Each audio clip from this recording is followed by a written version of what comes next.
નવા દલાઈ લામા ચૂંટાયામાં ચીનને પેટમાં શું કામ દુખે છે? અત્યારે ભારતમાં દલાઈ લામા છે, એમાં પણ ચીનને વાંધો છે. અને દલાઈ લામાના મર્ડરનું આખું પ્લાનિંગ અત્યારે ચીન કરીને બેઠું છે. એકચ્યુઅલમાં ચીનને દલાઈ લામાથી વાંધો શું છે? જે દલાઈ લામા અત્યારે ખૂબ જ ચર્ચામાં છે, એ હવે આગળના સમયમાં પોતાના જે પુનર્જન્મ દલાઈ લામાની જે વાત કરી રહ્યા છે, એ કેવી રીતના ચૂંટે છે, આ બધી જ વસ્તુની ચર્ચા આપણે આજના ખાસ વિડીયોમાં કરવાના છીએ. એટલા માટે થઈને આજનો વિડીયો પૂરો જોઈને જજો.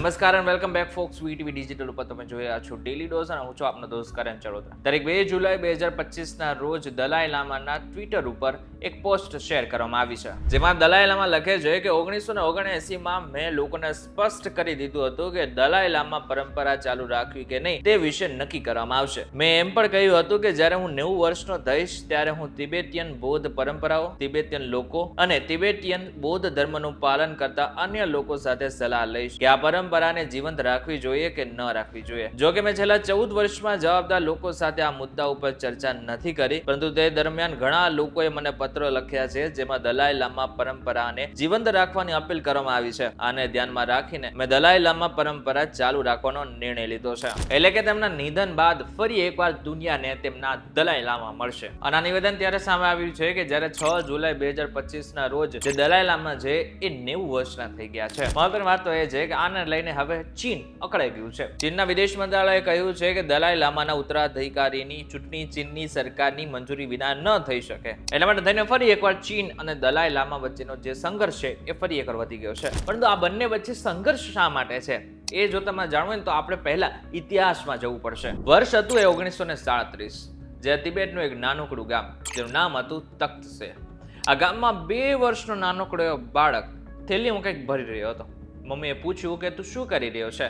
તો તોતળા અવાજે બોલે છે, હું જઈ રહ્યો છું લાસા. લાસા એટલે તિબેટની રાજધાની. માએ હસીને વાત ટાળી નાખી, પણ આ વાત હસવાની નહોતી. થોડા દિવસોમાં લહાસાથી બૌદ્ધ સંતોનું એક જૂથ આ ગામમાં આવ્યું. તેઓ 9મા પંચેન લામાના સપનામાં દેખાયેલા સંકેતની શોધમાં હતા. અજય લોકોને નથી ખબર પંચેન લામા શું છે, તો જે દલાઈ લામા છે એનાથી જે નીચે આવે છે એને પંચેન લામા કહેવામાં આવે છે. અને પંચેન લામા જે હોય છે કે જે દલાઈ લામાના મૃત્યુ બાદ જે નવા દલાઈ લામા હોય છે એને શોધવામાં મદદ કરે છે. તેઓ પણ દલાઈ લામાને શોધી રહ્યા હતા. લામોના ઘરે પહોંચતા જ તેમને લાગ્યું કે હવે કદાચ તે લક્ષ્યની નજીક છે. બાળકની પરીક્ષા લેવાય, તેની સામે જૂની વસ્તુઓ, ચશ્મા, ડમરું, ઘંટડી મૂકવામાં આવી. એક વસ્તુ બાળકે જોઈ. આની સાથે સાથે જેટલા પણ સાધુઓ આવ્યા હતા તેમને 13મા દલાઈ લામાની લાકડી પણ મૂકી હતી. અને જેવી બાળકે આ લાકડી જોઈ કે તરત જ એને પોતાના હૃદય સાથે લગાડી દીધી. અને બધાને ખબર પડી ગઈ કે આ 14મા દલાઈ લામા છે. જેટલા પણ સાધુઓ ત્યાં પહોંચ્યા હતા અને તે બધા જ લોકો ઘૂંટણે પડ્યા અને જે 14મા દલાઈ લામા હતા એને નતમસ્તક થઈ ગયા. એક સમયે તિબેટ એક સ્વતંત્ર દેશ હતો જેની પોતાની સેના હતી. ઈસવીસન 763 માં તિબેટે ચીનના ભાગો ઉપર કબજો કર્યો.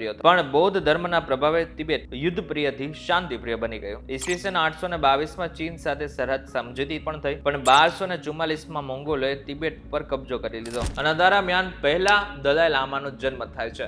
નામ છે ગેદુન દ્રુપ. જો કે 1557 માં દલાઈ લામા પરંપરાની શરૂઆત થઈ છે. જો કે તમારામાંથી ઘણા બધા લોકોને દલાઈ લામાનો મતલબ નહીં ખબર હોય. દલાઈનો મતલબ થાય છે સમુદ્ર અને લામાનો મતલબ થાય છે જ્ઞાન. એટલે કે જેની પાસે જ્ઞાનનો સમુદ્ર છે એ એટલે કે દલાઈ લામા. આ પરંપરા હેઠળ એક પછી એક દલાઈ લામા ચૂંટાતા રહ્યા, પણ 20મી સદીમાં ચીનના ફેરફારોએ તિબેટને હચમચાવી દીધું. 1949 માં માઓ ઝેડોંગે ચીનને પીપલ્સ રિપબ્લિક ઓફ ચાઇના બનાવ્યું. 1950 માં ચીનની સેનાએ તિબેટ પર હુમલો કર્યો અને તેને પોતાનો ભાગ જાહેર કર્યો. 1951 માં 17મી સમજૂતી પણ થઈ, જેમાં ચીને તિબેટની સ્વાયત્તતા જાળવવાનું વચન આપ્યું. પરંતુ આ બધું જ એક માત્ર દેખાડો હતો, કારણ કે ચીન પછી આ બાદ જે કરવા જઈ રહ્યું હતું એની જાણ કદાચ દુનિયાને કોઈને નથી. ચીને માત્ર સંસ્કૃતિનો નાશ ના કર્યો, પરંતુ લોકોને દબાણ કર્યું. આની સાથે સાથે દલાઈ લામાના પોસ્ટરો લગાવવા સુધીની પણ મનાઈ ફરવામાં આવી હતી. એટલે સમજી શકાય છે કે ચીન કેવી રીતના તિબેટ ઉપર કબજો કરવા માંગતું હતું. 1959 માં ચીનની સેનાએ દલાઈ લામાને મારવાનું ષડયંત્ર રચ્યું હતું. જો કે 17 માર્ચ 1959 ની રાતે ચીની સૈનિકના ભેષમાં તેમણે તિબેટ છોડી નાખ્યું હતું. હિમાલયના ખતરનાક રસ્તાઓ પરથી પસાર થઈને